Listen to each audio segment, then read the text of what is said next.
നാദിക, ഗോപി സുന്ദർ എന്ന മ്യൂസിക് ഡയറക്ടറിന്റെ ഏറ്റവും ഇഷ്ടപ്പെട്ടുള്ള ഒരു പാട്ട് നാദികയ്ക്ക് ഏതാന്ന് ചോദിച്ചാൽ ഏത് പറയും? സിനിമ കണ്ടുകൊണ്ടിരിക്കുമ്പോൾ ആ സിനിമയിൽ എനിക്ക് തോന്നുന്ന യാദൃശ്യം, പിന്നീട് ഞാൻ ഇദ്ദേഹത്തിൻ്റെ ഇൻ്റർവ്യൂസിലും കാര്യത്തിലും കേട്ട്, യാദൃശ്യം ഒരിക്കലും ഇല്ലാതിരുന്നൊരു പാട്ട് ആ പടത്തിൽ RR എന്നുള്ള രീതിയിൽ വന്ന് ആ സിനിമയുടെ ജീവൻ എന്ന് പറയുന്ന A to Z, ആ സിനിമയെ കുറിച്ചിട്ട് നമ്മൾ ഫസ്റ്റ് ആ പടത്തിന്റെ പേര് കേൾക്കുമ്പോൾ നമ്മളുടെ മനസ്സിലൊരു ട്യൂൺ കയറി വരുന്നത് ആ ട്യൂണാണ്. എന്ന് നിന്റെ മൊയ്തീനില്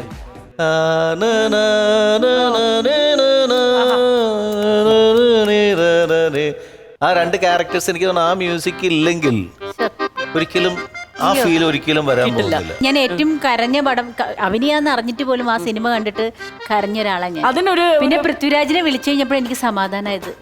കാരണം അത്രയ്ക്കും ഫീലിംഗ് അത് ഒന്നാമത് മ്യൂസിക് ആട്ടോ. അത് കാണുമ്പോ തന്നെ കണ്ണുനിന്ന് ഇങ്ങനെ വെള്ളം വരുന്നു. ഇപ്പോഴും നാദിക പറഞ്ഞ ആ ഒരു ട്യൂൺ അല്ലെങ്കിൽ ആ ഒരു മ്യൂസിക് കേൾക്കുമ്പോൾ നമുക്കുണ്ടാവുന്ന ഒരു അത് ശരിക്ക് മക്ബൂൽ എന്ന് പറയുന്ന സിംഗറാണ് എഴുതിയിരിക്കുന്നതും പാടിയിരിക്കുന്നത്. എഴുതിയതും പാടിയതാണ്. പുള്ളി വെറുതെ ഒരു ഹമ്മിങ് പാടാൻ വേണ്ടി വന്നതാണ്. അപ്പൊ ഞാൻ ട്യൂൺ കമ്പോസ് ചെയ്തപ്പം പുള്ളി അപ്പൊ എന്താ പ്രണയ നൈരാശ്യത്തിൽ ഇരിക്കായിരുന്നു അദ്ദേഹം. അതെനിക്കറിയില്ലായിരുന്നു. ഞാനും അദ്ദേഹത്തിനോട് ഈ ട്യൂണൊന്ന് ചുമ്മാ എഴുതി നോക്കി വന്നപ്പോൾ അവൻ ഇതുവരെ ഒരു പാട്ട് പോലും എഴുതിയിട്ടില്ല. അവനോട് ഞാൻ എന്തെങ്കിലും എഴുത്, ഈ ഇതാണ് അത് കഴിഞ്ഞിട്ട്